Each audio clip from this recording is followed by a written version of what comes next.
Minnesota Tim podcast. I'm bringing back my good friend, Tony LaBarbaro. How you doing, bud?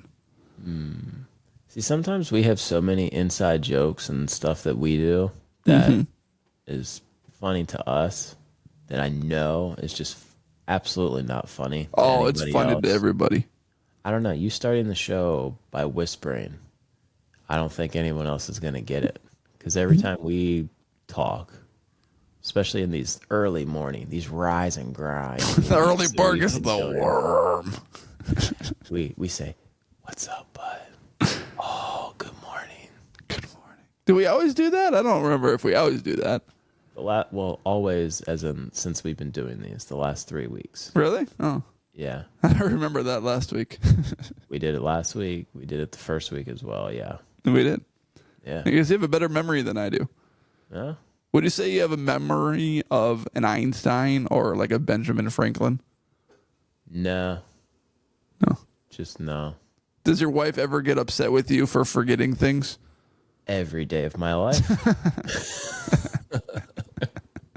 All the time. I have a terrible memory, actually.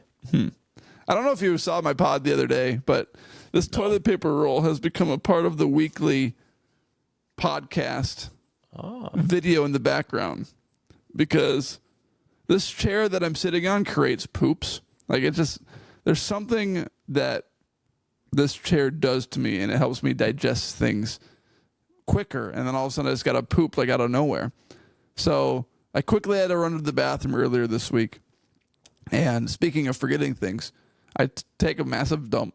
I look over my left shoulder, and there's the only toilet paper that's left is this right here. One sheet. One little square. Nothing. And, you can tell based on the poop whether it's kind of soft or if it's kind of like, oh, that looks clean, And it was definitely not a clean one. So I had to contact my wife. I said, honey, can you come downstairs and bring me some toilet paper? Well, first, my phone was on my computer, so I had to run over here butt naked with kind of like a half a poop sticking out of my butt. Waddle. Yeah, it was like a little side to side. And I contacted her and said, I'll be down in 10 to 15 minutes, bud. 10, 15. Yeah, that's what I thought. But she was just pulling my leg. It's an eternity for you. Yeah, she came down right away and brought me some toilet paper and saved the day. So it was a big day. I could just see you like, classic Minnesota Tim's wife. She's there like baking a pie and you're just like, honey, can you bring me some toilet paper? She like strolls in her apron baking a pie. Here you go, Tim. And Huh? I don't know. I just get the classic like 1950s whenever I think of you. The classic, You- the you wife and your- stays home. You and your family. Go make me a sandwich in the kitchen. Yeah, you get home from work, you sit down. Murph's in the other room crying. Why do you get this picture?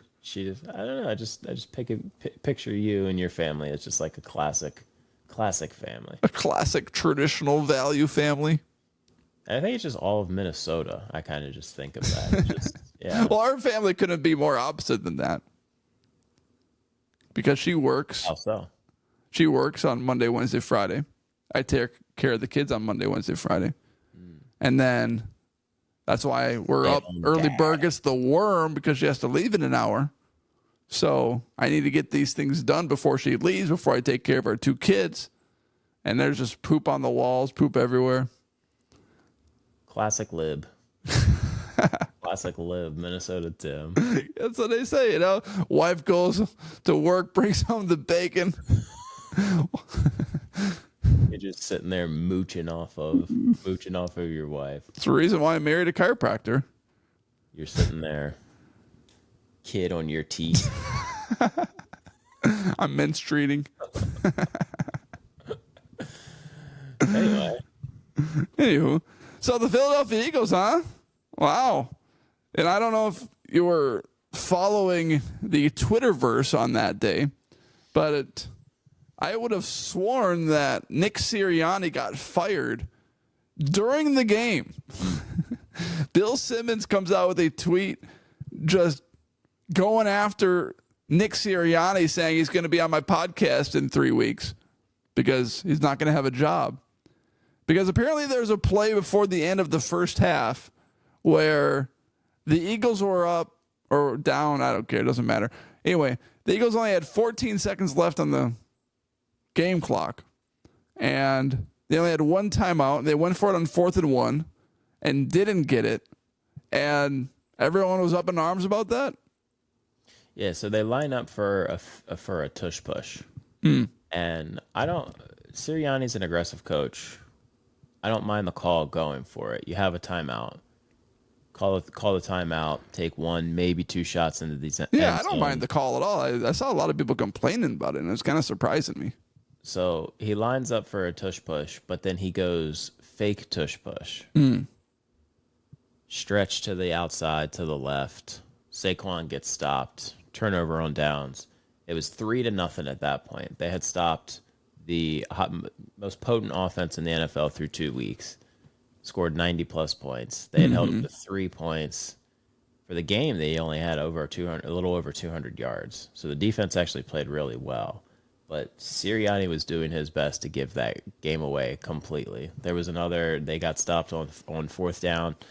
In another instance, which again, you don't mind the aggressive call. Sometimes just things happen. But I feel like I feel like he would be like me if I was an NFL head coach, just not making smart decisions. You wouldn't make smart decisions as a head coach? I would not. Why not? I would just be like Madden. It would be like 4th and 33 on my own 12, and I'm going for it. I'm not punting. I would just make dumb decisions. So then the thing that really got me was, okay, you get stopped on 4th down. You get stopped on 4th down again later on in the game. Maybe it was earlier. But so two 4th downs, they get stopped. But then they finally come back. Saquon has a long TD run. I believe they were up. Yeah, they were up 7-6. And midway through the 4th quarter, and he attempts a 60-yard field goal with Jake Elliott. You guys have a good kicker. We have a good kicker. He's made bombs like that before. He's actually pretty clutch. We try a 60-yard field goal, though. I feel like here's where it's you got to play the probabilities. You got to play the statistics. The analytics maybe come in and are a little bit too much, I guess. So he tries a 60-yard field goal. If you miss it, you give this really good offense through 2 weeks. A short field. A short field. You're reading my mind, bud. You give him a short field. He misses the field goal. Saints drive down, score. And Jalen, I saw the stat. So now the Saints are up. They stop them. We get the 2 point. They don't get the 2-point conversion. We're up 13-12. Whatever. They're up by 1 point. Jalen Hurts, the stat came up. He's got 9 game-winning drives. They had no A.J. Brown. They had no Devontae Smith, who got hurt during the game. They were down 2 offensive linemen as well, who got hurt. Wow. Again, I just feel like sometimes there's a time where just play smart football. What was he supposed to do in that situation? Go for it?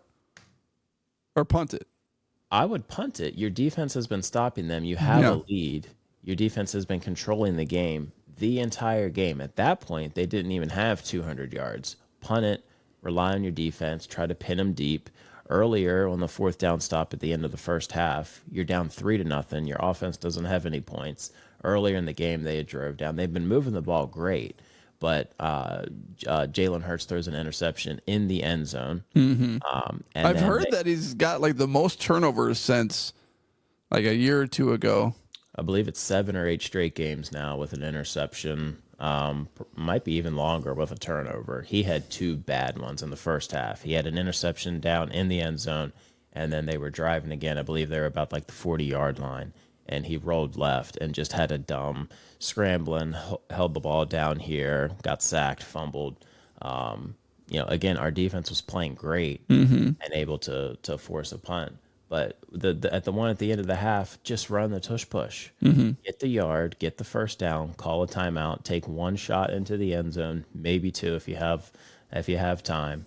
Kick a 30-some yard field goal at the end of the day. Go into the half 3-3. What a boring football game.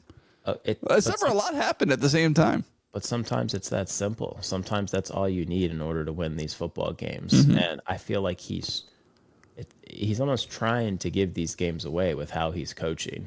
And the fact that he's not calling plays on, obviously, defense. He's not calling plays on offense. A lot of people are just saying now, like, okay, like, what are you doing? Are you just kind of managing the team? And then our defensive tackle, Jalen Carter, he's a monster when he wants to be, but sometimes his effort's not there.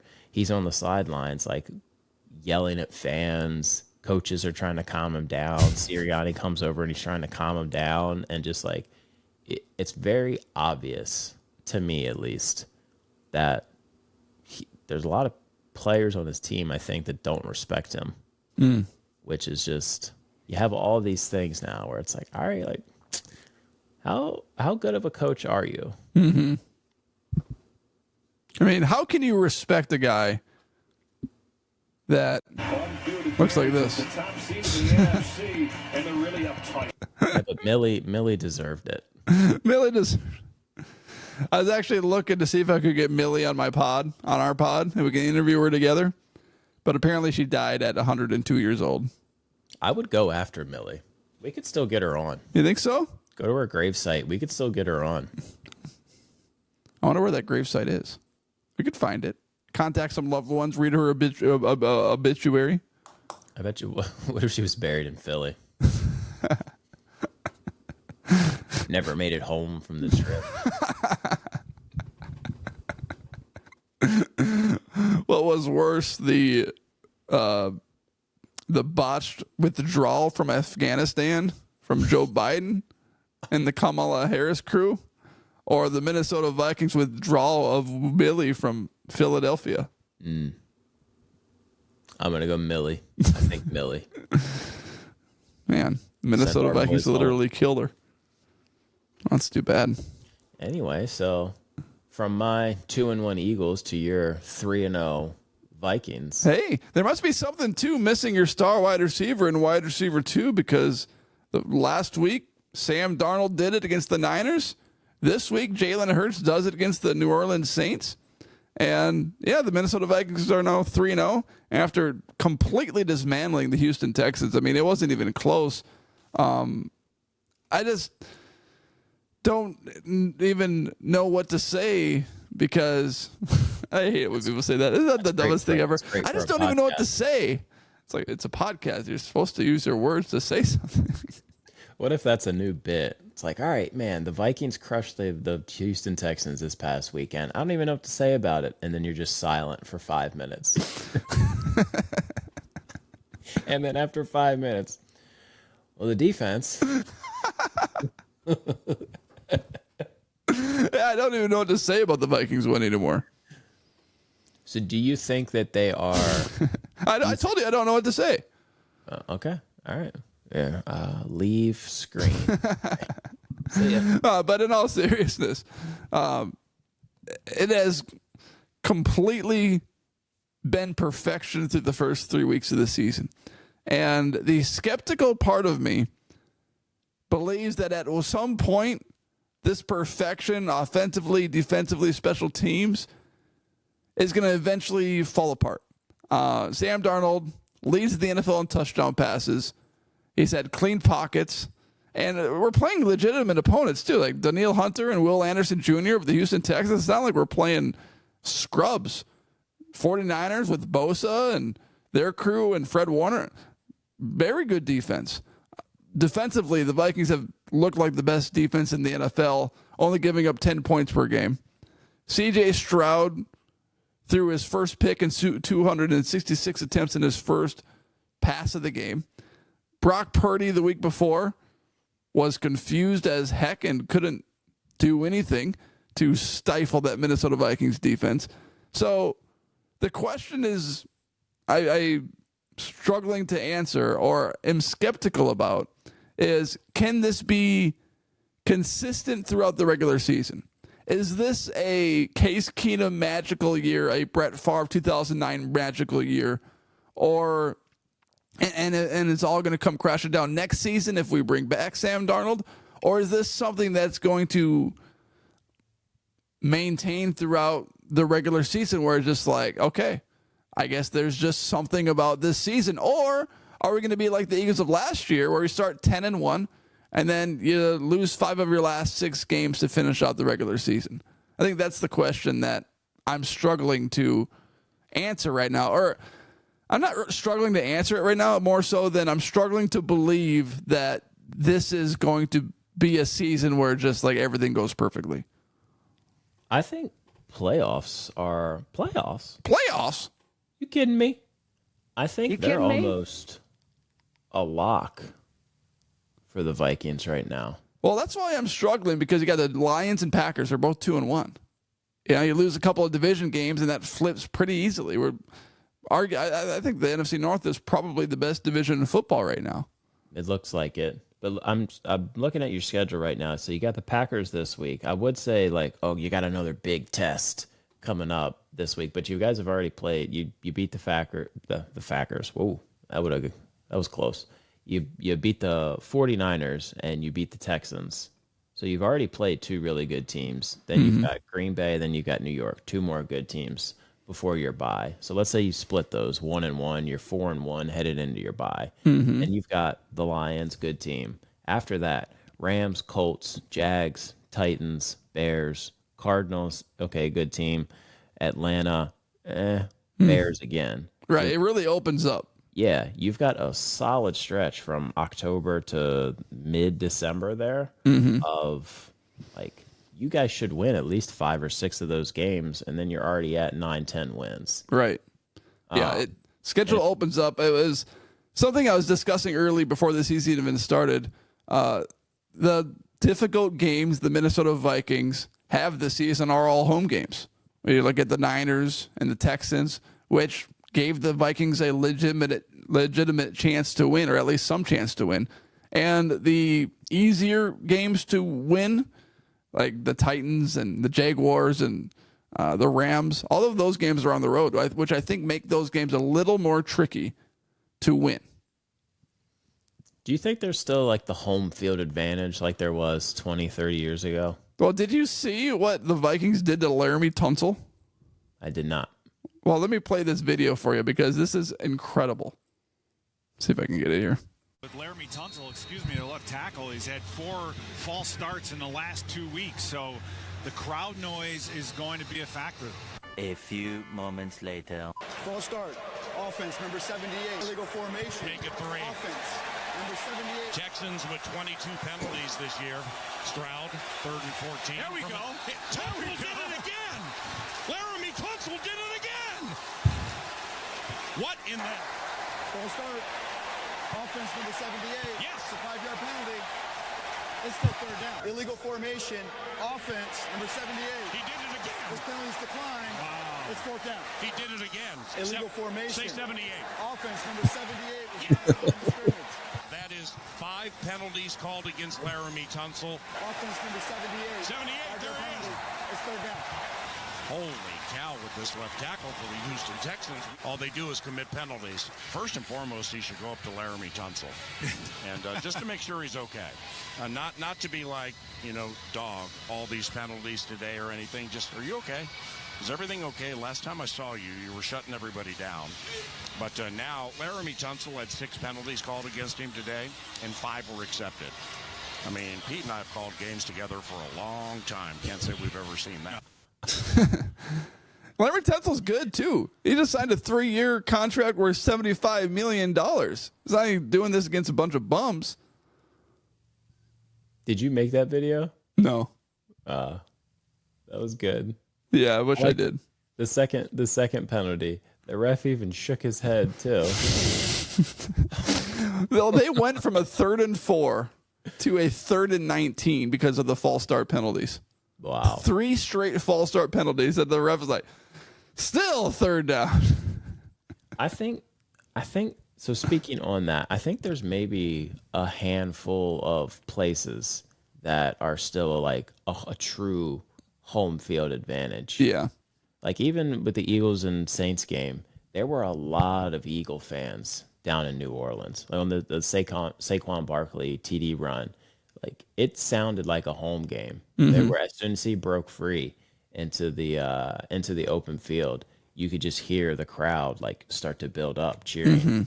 So I don't know. I feel like On the road against the Rams will be more home game than away game. Yeah. They have a terrible fan base. Well, let's see. Jacksonville could be 0-9 at that point. Is there going to be any fans there? Tennessee, same thing. Chicago, say it's a divisional game. Like, I don't know. I feel like those games are not surefire wins because you never know what's going to happen in the NFL. You never know what's going to happen in this league. That's why you play the game. That's why they play hello. That's why you play the game. Play to win the game. So I feel like those games, it's a bad team, and then even though it's on the road, you guys will definitely be favored. But yeah. You delivered a take last week that said Doug Peterson might be one of the worst head coaches to win a Super Bowl. And then this week, seems like it came to fruition. The Jacksonville Jaguars were down 34-3 at halftime against the Buffalo Bills. Trevor Lawrence, who is supposed to become this superstar quarterback, got paid like a superstar quarterback, is struggling mightily with Doug Peterson as his head coach. Any other predictions that you want to see come to fruition that you believe are true that you're withholding from the audience? The one, I'm just going to stick with that one. I actually nailed one, and yeah, I'm 1 for 1. So again, you nailed it. Leave studio. I'm going to sign off here.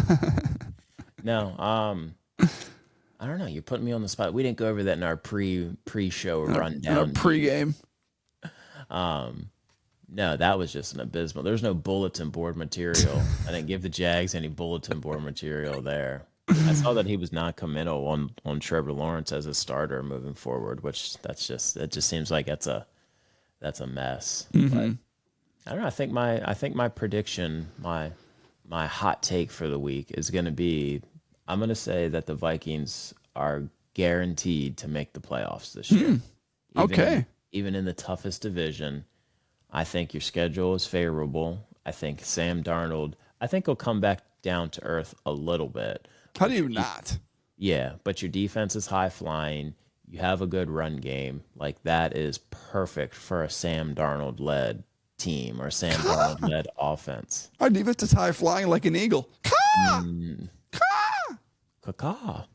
And then you guys will make it to the NFC Championship game again, and then we'll send you and Millie back home. Cold Minnesota. Go see the ghost of Millie arise. she takes the coin toss at the 50-yard line. The ghost of Millie takes the opening kickoff 101 to the house. Dodging tacklers left and right. She catches the ball, rises above this. Whoa. They try to tackle her. They just go right through her.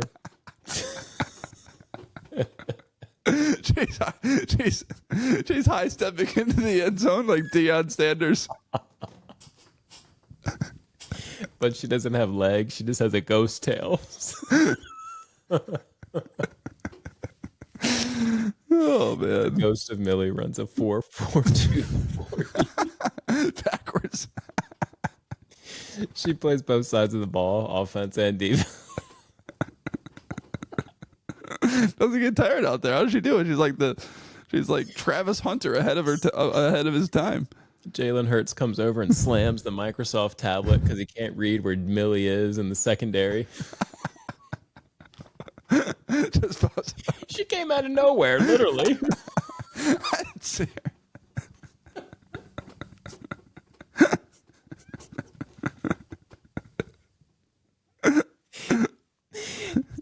Jalen Hurts can't get his feet ready in the pocket because he's seeing ghosts.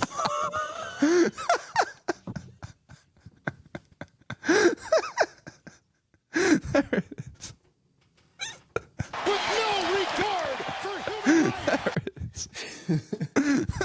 Oh, Millie. Oh my gosh. Can't get enough of Mill, can we? Millie's leading the Oh man, league that in makes me want to sacks. cry. Oh wow. Man. Nailed it. Leave studio. Got there. We can't. I think the rule is that we can't leave studio until we cry at least once because we're laughing so hard. I like it. We get there. We get there eventually. It's just a build up. You know how every song kind of has a slow build up and then it hits that point and then it kind of fades into the sunset. It's like Free Bird. Yeah. my That's a favorite long intro. That's my favorite song of all time. Man, what a long intro that is. I love It's good. that song. It's a good song. I'm as free as a free bird. I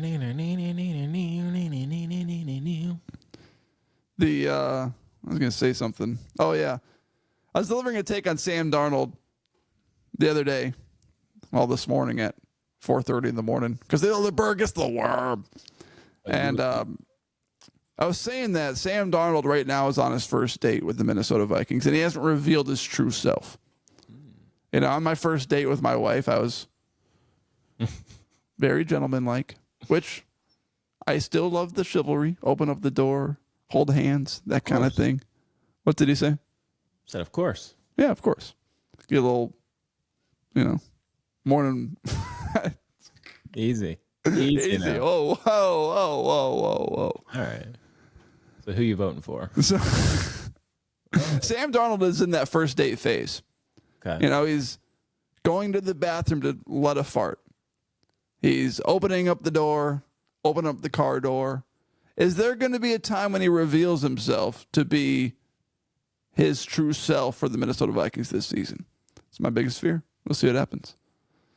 By the way, I'm voting for Trump. Make America great again. MAGA.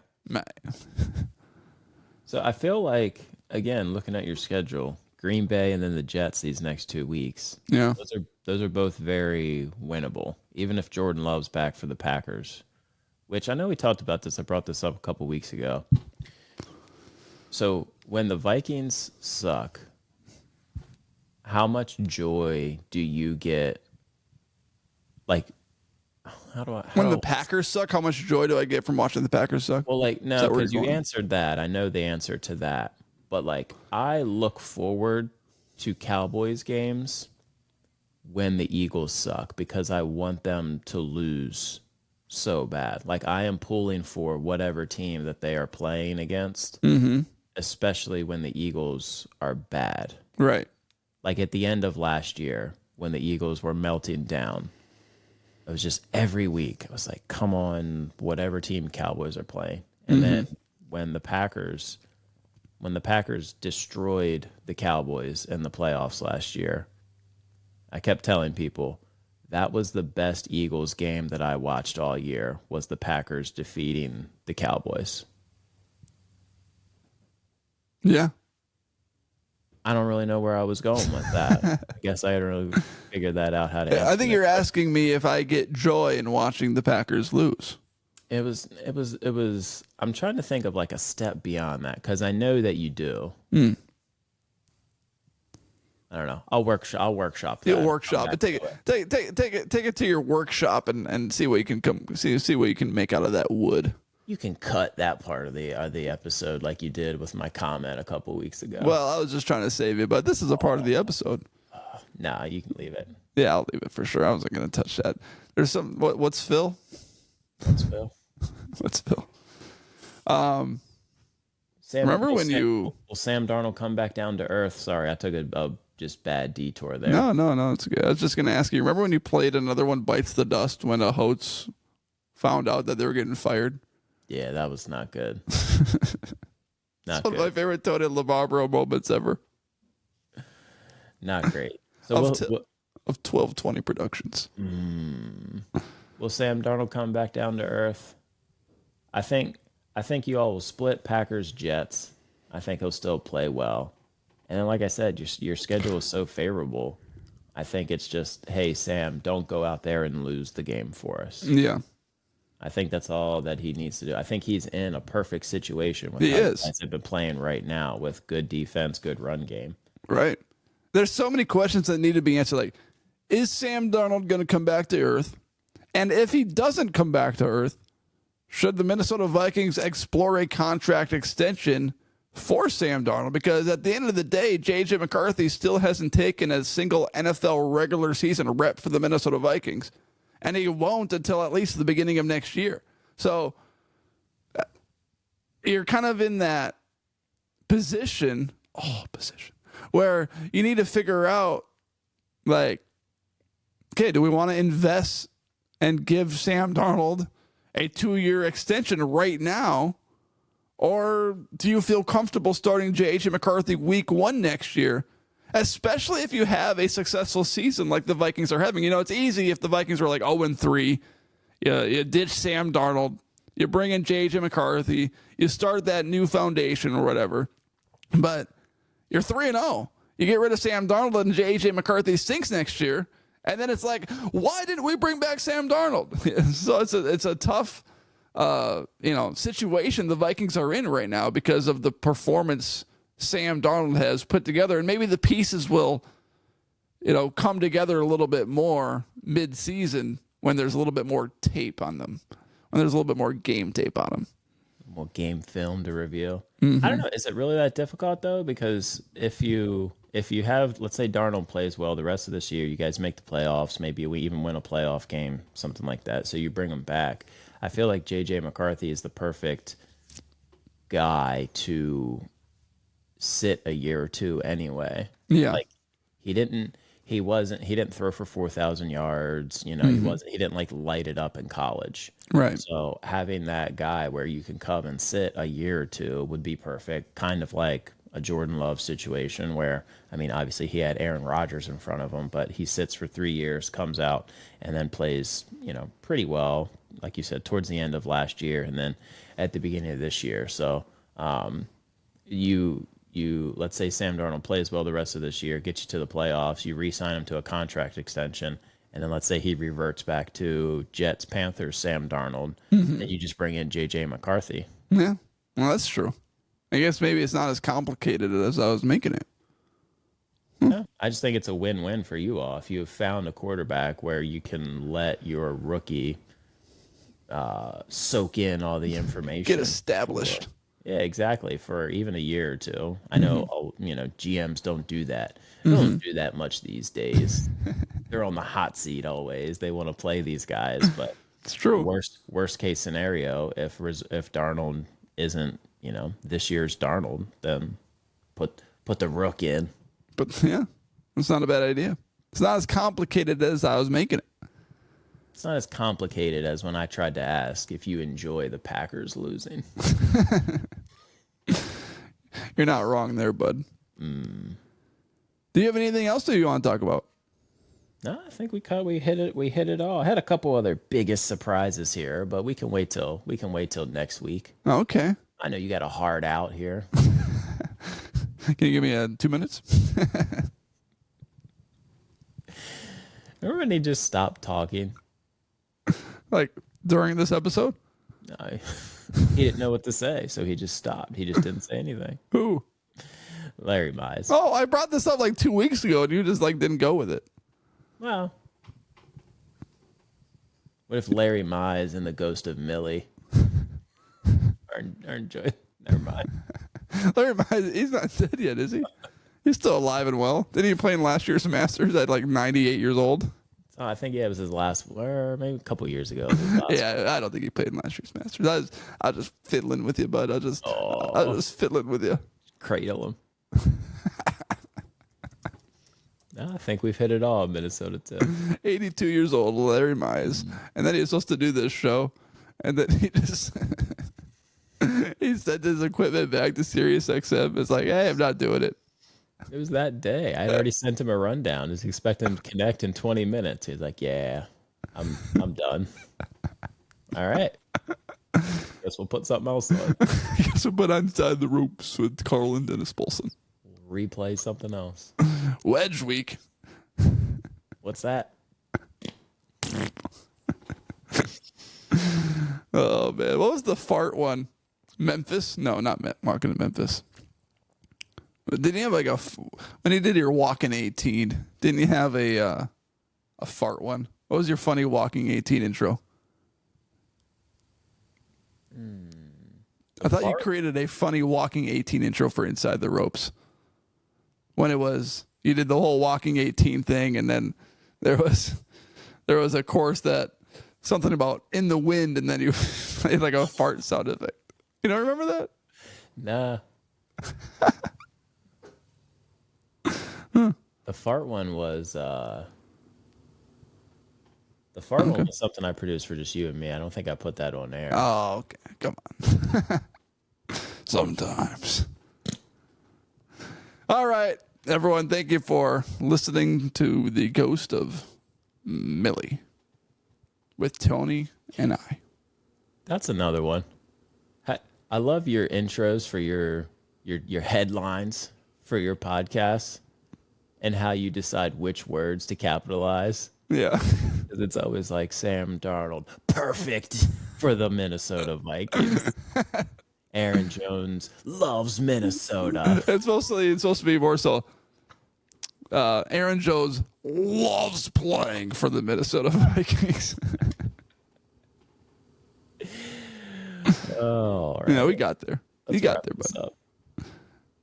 This one will be, it's not that complicated for the Minnesota Vikings and Sam Darnold.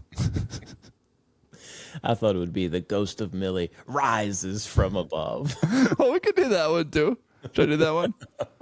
I try to hit on those keywords, bud. It's your podcast. Yeah, is the Ghost of Millie trending? I'm just gonna start Googling Millie. That's what I'm gonna do too. The Ghost of Millie. Ghost. Honestly, I'm somewhat convinced that our house is haunted at our house here, but It's Millie. The history of Millie the Ghost. The Ghost of Millie Warburton, a 2023 short film about an insecure teen who tries to hide a dark secret from her friend during lockdown. The Ghost of Millie at Simpson College. Mm-hmm. Everyone on campus has heard the story of how one 22-year-old first-year student tripped and fell. Millie can't even walk. How's she supposed to read a defense? She's like Troy Polamalu. She floats over.